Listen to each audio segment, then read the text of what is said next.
ng baboy. Ibinabad ko kasi ito kanina kasi nga, ayan o, malalapad. Ayan.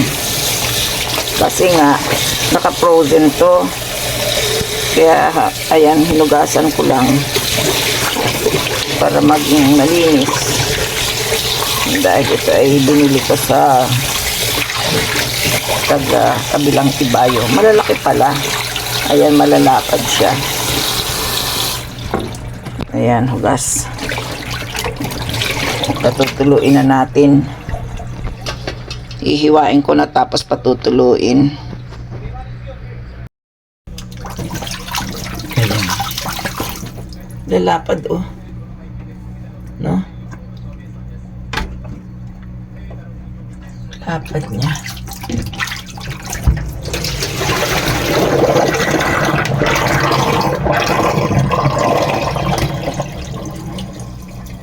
Mas maganda siguro pakuluan ko muna para mas madaling maghiwa. No? Pakukuluan ko muna para madaling hiwain. Hindi ko na ito kailangan. Ako nalilito.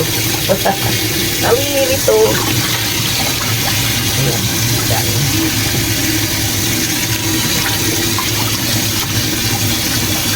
Kulaan ko lang muna ng isang kulo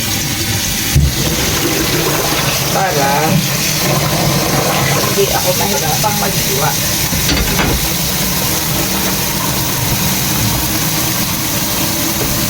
Uy, marami din talaga, no?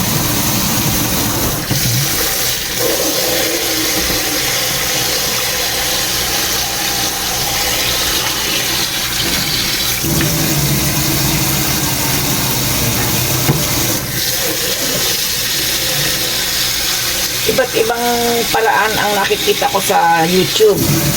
Pero alam kaya ang gagawin ko. Mamaya ako na pag-aaralan. Pansamantala, pakukulaan ko lang muna siya. Lagyan ko na siya ng asin. Problema ko yung asin ko ayaw nang matikal. Yung asin ko ayaw nang matanggal dito sa lalagyan ko. Tumigas. Iodized naman to eh. At kaya ito nagkaganito, ano? Buti pa hindi ko ito nilagay dito.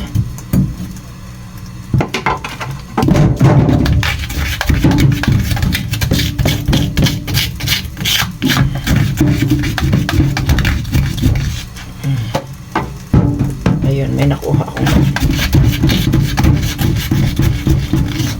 Pero siya may lasa.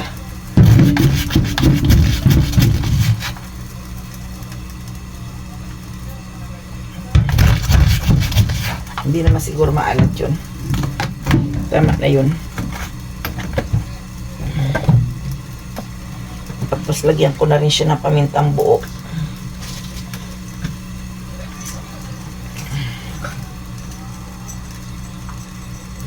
Para may lasa na siya. At para hindi naman ayan. Lagyan natin ng laurel. Marami akong laurel. Diba? Ready sa pagluluto. Akala mo, kusinera, ano? Yan.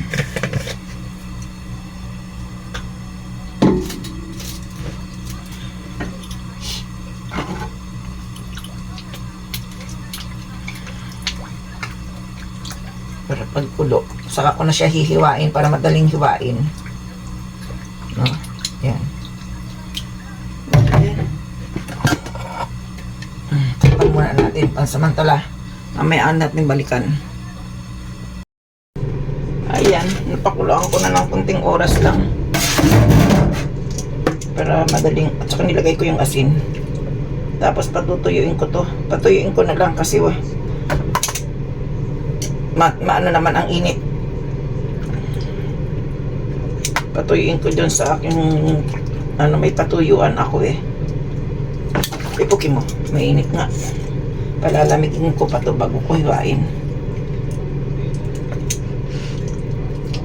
Marami pala to. Kala ko konti lang eh. 2 kilo.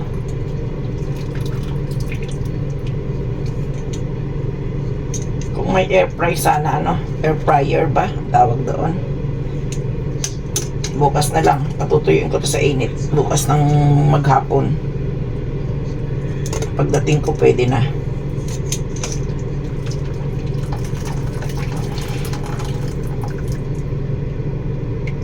Ayan. Ay, mainit. Talagang mainit ka.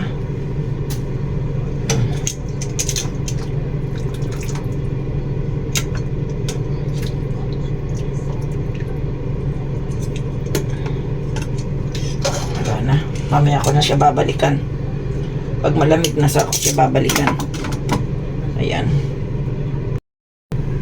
Ito na yung mga balat-balat. Ang balat-balat. Kasi mahirap maghiwa kanina. Kaya ngayon naghihiwa ako. Baka ibilad ko na lang ito bukas ng maghapon.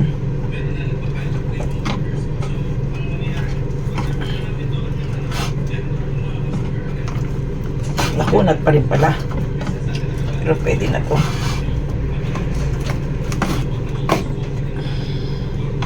Nakunat.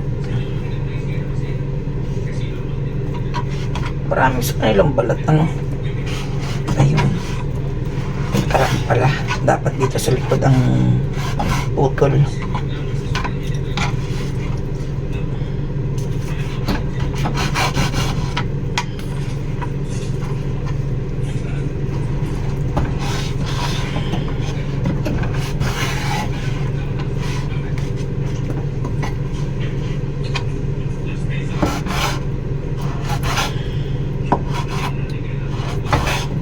Kailangan ganito daw ang hiwa.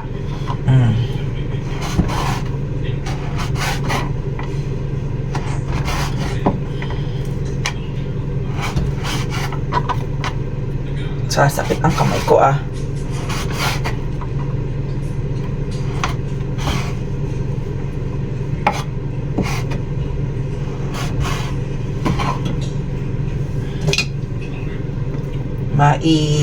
Maibenta. Hindi. Tatry lang ako kung magaling ako magluto nito. Ngayon lang magluluto nito eh. Kasi nga yung aking rep, kailangan kong bawasan ng mga laman. At puno na, punong-puno. Kailangan ko na kasing linisin.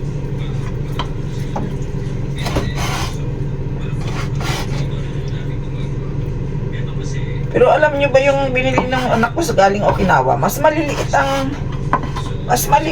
ang hiwa. Kasi nga, pwede daw ibudbud ito sa salad, sa misoshiro, sa soup, o kahit saan, sa gulay, kahit saan pwede. Kaya maliliit ang hiwa nila. Eh, ito naman, titingnan ko kung ano ang mangyayari. Kung magiging chicharon talaga siya, pwedeng umulit, di gumawa, diba? Pag nagsikpay, ano ba tawag doon? Pag hindi maganda, ay di uulit-uli para matuto ano. Wala tong laman, puro to balat. Puro balat ng baboy to.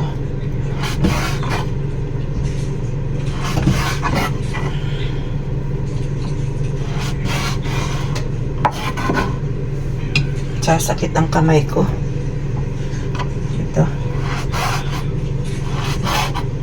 Ngayon pa nga lang nagmamantika na siya oh. Ewan ko kung pwede ito ng diretsahan. Pagtatry ako ng ano, ng kung diretsahan ito pwede. Diretsohan pala. Tagalog ko talaga. Kailang daw yata pinahahanginan muna. May bilaran ako ng ano eh. Meron akong bilaran ng yung patuyuan ba? Kung anong gusto mong patuyuin.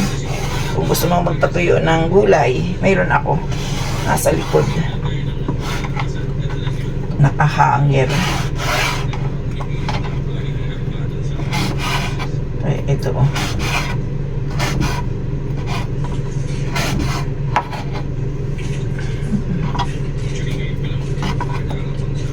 2 oras. Kaya ko bang magtiyaga ng 2 oras nito? Mahirap pa lang magchicharon, ano? 2 oras.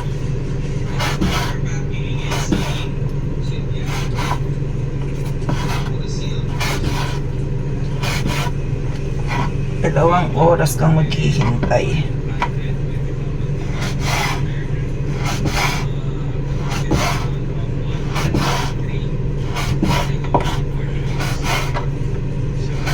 Habang naghihiwa ako, magchismisan tayo.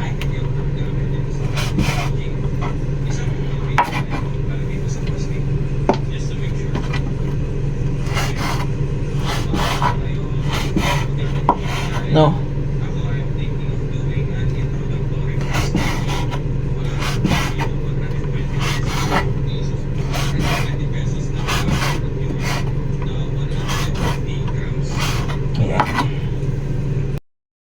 Ito na ang aking ginawang chicharon. Hindi ko na ibinilad. I-try ko kung dire-diretso, kung okay siya. Mukhang okay naman. Ayan o. Sabi sa 30 minutes na medyo malakas ang apoy. Tapos, ito naman, pag daw haluin ng haluin, mga 30 minuto, para lumabas na ang mantika niya. Kaya hayaan ko na lang muna ito ng mga pero titingnan ko baka mamaya sunog, di ba? Ayan, bumubula-bula.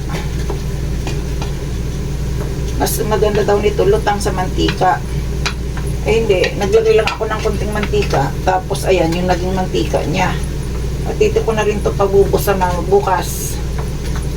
Bukas lang siguro pwede na. I-rest daw kasi ng kung ilang minuto eh. Yan. Para malutong siguro.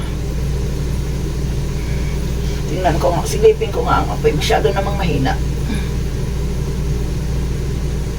Ayan. Kaya tingnan natin kung anong mangyayari sa aking chicharon.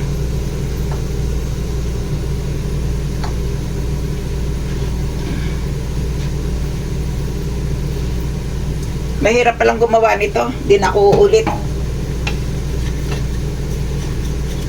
Maano sa oras. Sayang ng oras ko. Okay lang kung nasa Pilipinas. Sabi kasi kanina dun sa YouTube, kailangan daw hindi dumidikit sa kutsara. Hindi naman dumidikit. Kasi minsan dumidikit daw ito sa kutsara. O sa lumiliit na ang niya.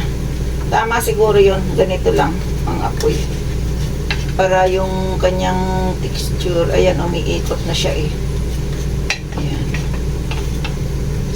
Siguro, dahil para umikot na yung laman, yung chicharon na sabihin ay iikot na siya. Ayan, umiikot na siya eh. Masyadong maliit. Ayan.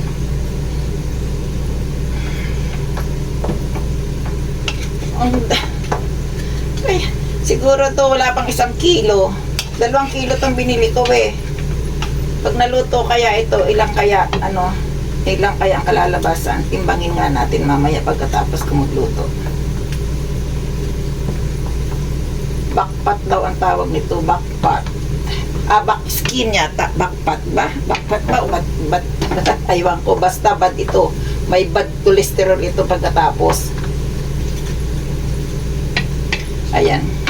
Ganyan lang siguro. Hayaan muna natin hanggang 30 minuto. Nagaan ako ng orasan. 2 oras daw kasi ito eh.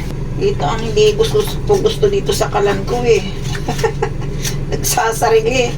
Namamatay siya pag mainit na to lang naghahalo ng kanyang niluluto. Hindi pwedeng pabayaan. Ayun. Nagsarili siyang na-off ang apoy. Kaya walang sunog na nangyayari. Pag mainit na, kailangan bantayan. Dito na nga ako sa kusina. Init kasi. Nagpalamig-lamig ako dun sa sala, sa kwarto, sa kusina ako din yun. Ayan manipis na. Naghihintay na lang ako ng oras eh. Namatay ang apoy.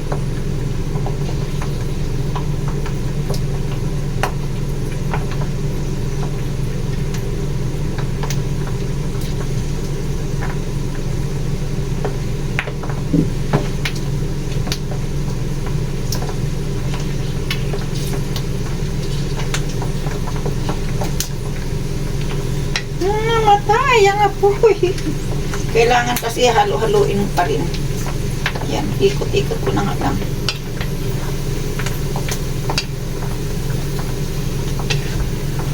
Marunong na ako mag-chicharon, oh.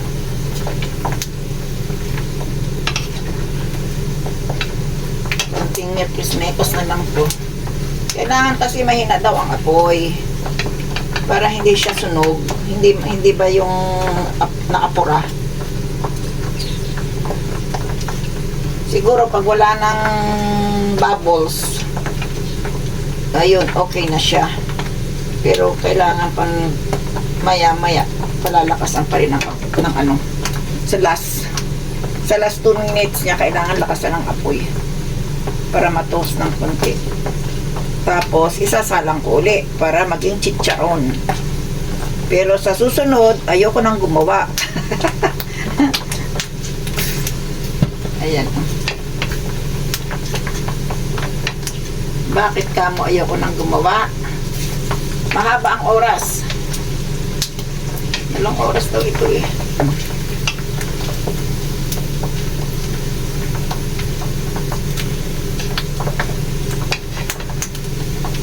Hindi pwedeng hindi ko haluin eh. Na ano yung aking apoy eh. Nagdi-deads. Kailangan natin ulit. Ayan. Ito na, after 30 minutes, ganito na ang itsura niya, oh. Medyo may mga parang butlig-butlig. Ayan, ilalapit ko ha. Ayan. 30 minutes tong pinababayaan ko lang na kumukulo ng kumukulo. Eh ngayon matigas na siya, oh, di ba? Kunti pang 30 minutes pa. Kasi yung iba wala pa. Dapat nga siguro nito medyo marami-rami ang mantika. Pero ano lang kasi, takot ako eh. Baka ako biglang putok-putokan kanina, kaya kunti lang. Ayun, ayan siya. Marami pa. Kailangan pa ng ano, hanggat hindi pa lumilinaw ang mantika, may bula-bula pa eh. Problema sa aking kalan, alam nyo ba? Kapag hindi hinahalo, namamatay ang apoy, nag-o-off ng kusa. Kaya kailangan talagang nakabantay ako dito sa kusina. Masakit sa tiil. Ayan, oh. Kunti na lang. Kasi pag nagdagdag naman ako ng mantika nito, ako naman ay magpapainit pa. Eh, wag na. Tama na yan. Para hindi spaksaya sa mantika mamaya. Ayan. Para, dapat siguro na ito lubog na. Kasi nga, ganyan na nga siya. Success ba? Ayan. Mamaya uli. Ayan, umarsa na ng umarsa. Pero kailangan maputi pa kasi marami pang hindi nagbubusa. Uy, itong gumadaw. Marami pang hindi nabubusa.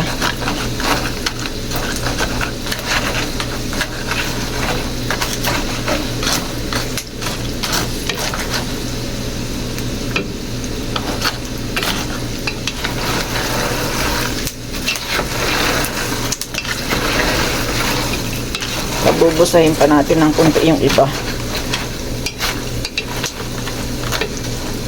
Ayan. May hilaw pa kasi. Pero oh, dami na ng ano, no? Wow, perfect. Sabi pa daw, sabi doon sa YouTube na ano, pag ganito na daw ay perfect. Oh, di ba? Perfect. Marunong na ako. Pero hindi na uulit.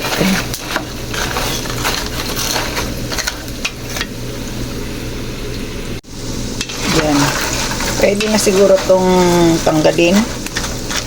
At palalamigin ko na. Wala na, hindi na siya bumubusa eh. Lagyan ko ng medyo malakas na apoy.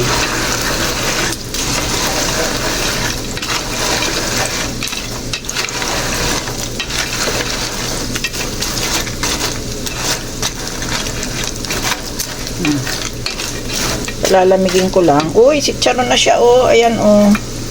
Oh, anong sa inyo? Tama na siguro to. Palalamigin ko para mabusa na. Tama na daw siguro. First time nga, diba? First time. Tinanggal ko na ang apoy. At para ilipat ko dito sa strainer. Ayan. Wow, kalami ba? Sana'y hindi ako mapalpak, ano? Yan. At dito rin daw dito ko rin din ipiprito. Pabubusahin ko ulit dito para lumaki na yung busa niya. Ayan.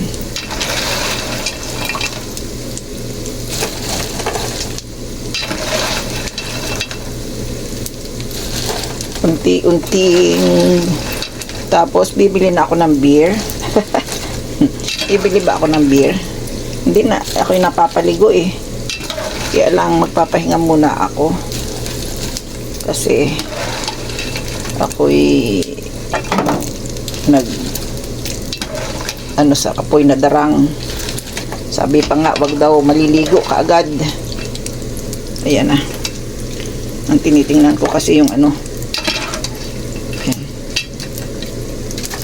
Uy, nahulog pa, sayang. Sayang na sayang talaga. Oo. Diba? Ayan na. Hindi naman isang palanggana yan, ano. Kukunti lang yan.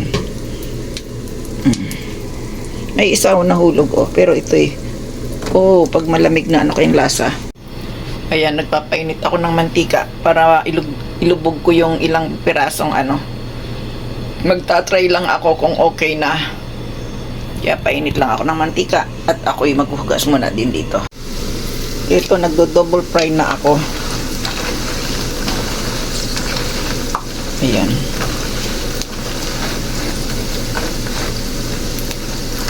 Kailangan lutang na lutang sa mantika. Kaya yung mantika ko ay inubos ko na yung 1 galon. Dinagdagan ko yung naanditong naiwan. Dinagdagan ko pa kasi para lutang. Nakakapagod. Pero masaya dahil ayan, oh. Kung okay ang lasa niya, kung okay ang pagkapap niya, oh, magaling, no? Ayan na ang aking chicharon. Ayun pa, may lulutuin pa ako.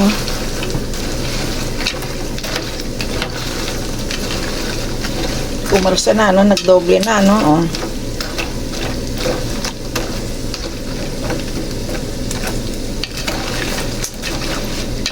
Papulayin pa natin ng konti. Hindi naman yata siguro siya sunog.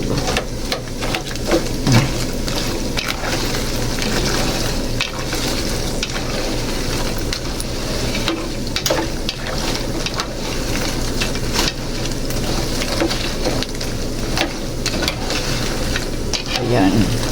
Siguro pwede na itong ganitong kulay, no? Ayan. Ayan, second batch.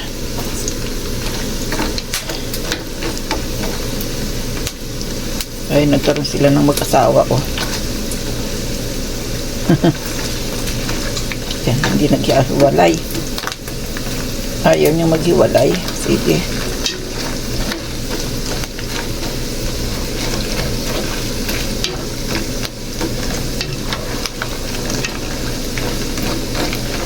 Umalsa na ng ano. Hindi, marunong na ako, no? Pero mahirap talaga. Ito na ang aking chicharon.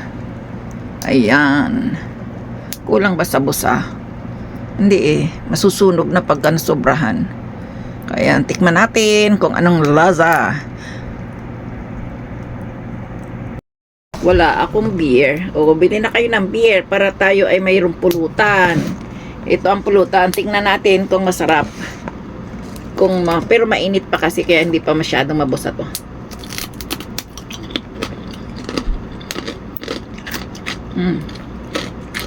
Medyo malutong na rin. Pero hindi katulad nung ibang ginawa na talagang nabibili.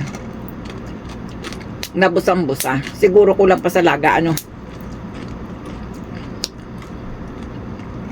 Kasi dito mayroon pang mga ano. O talagang ganito lang to.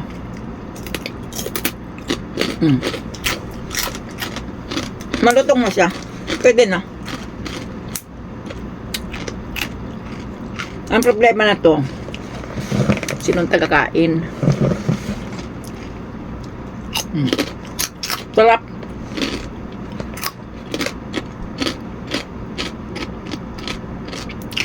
Medyo malapit na masunog. Pero masarap.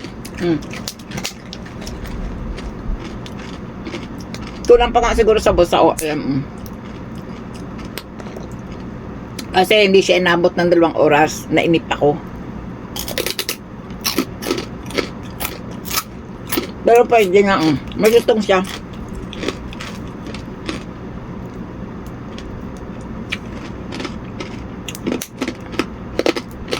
Nakailan na ako? 3. Kailangan ko lang tumigil.